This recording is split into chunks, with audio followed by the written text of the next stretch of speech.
దూత media power of news.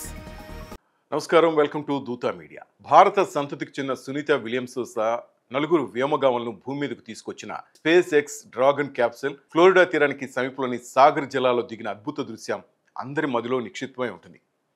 సముద్రం నుంచి ఈ వ్యోమనౌకను బయటకు తీయడానికి స్పీడ్ బోట్లు వచ్చినప్పుడు అక్కడి డాల్ఫిన్లు చేసిన సందడి ఎవరూ మర్చిపోలేరు. అనుకోని అతిథుల్లో వచ్చిన ఈ జీవులు క్రూ డ్రాగన్ చుట్టూ డైవ్ చేస్తూ కనువిందు చేశాయి. ఇవి అక్కడికి ఎందుకు వెళ్ళాయనేది ఆసక్తికరంగా మారింది. సాధారణంగా డాల్ఫిన్లు సంఘజీవులు, చాలా తెలివైనవి. వీటికి కుతూహలం కూడా ఎక్కువే.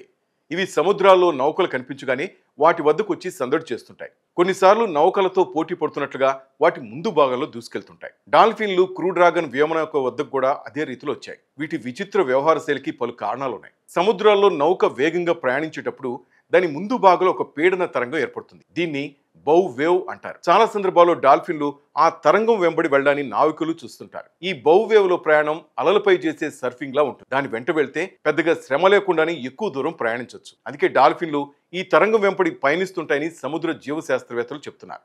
ఇది ప్రయాణంతో పాటు డాల్ఫిన్లకు బోలెడు వినోదం, ఉల్లాసాన్ని పెంచుతుంది. అందువల్ల ఇవి గుంపులుగా ఈ విన్యాసంలో పాల్గొంటాయి. పీడన కెరటంలో అనువైన ప్రదేశం కోసం వాటి మధ్య ఒకంత తోపులాట కూడా జరుగుతుంది. ముఖ్యంగా బాటిల్నోస్ డాల్ఫిన్లు బౌవేవ్లో పయనించడానికి ఎక్కువగా ఇష్టపడుతుంటాయి. క్రూ డ్రాగన్ వ్యోమనౌక ల్యాండింగ్ సమయంలో తలెత్తిన అలజడి, ఆ తర్వాత స్పీడ్ బోట్ల హడావుడి డాల్ఫిన్ల దృష్టిని ఆకర్షించి ఉండొచ్చు. వాటి వెంట సునాయాస ప్రయాణం చేసే ఉద్దేశంతో ఈ జీవులు అక్కడికి వచ్చి ఉండవచ్చు.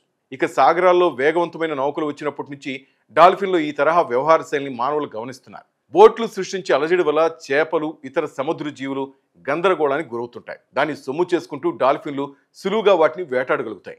అందువల్లే డాల్ఫిన్లు నౌకలను వెంబడిస్తాయన్న వాదన కూడా ఉంది. డాల్ఫిన్లు క్షీరదాలు. అవి తమ సంతానానికి పాలిచ్చి పెంచుతాయి. పుట్టిన తన సంతానాన్ని సురక్షితంగా ఉంచడానికి తల్లి డాల్ఫిన్ కొన్ని వారాల పాటు నిద్రించదు. సంతానాన్ని కూడా నిద్రపోనివ్వదు. డాల్ఫిన్లు గుంపులుగా సంచరిస్తాయి. ఒక సమూహాన్ని పాడుగా పిలుస్తారు. ఒక్కో పాడులో 2 నుంచి 30 వరకు డాల్ఫిన్లు ఉంటాయి.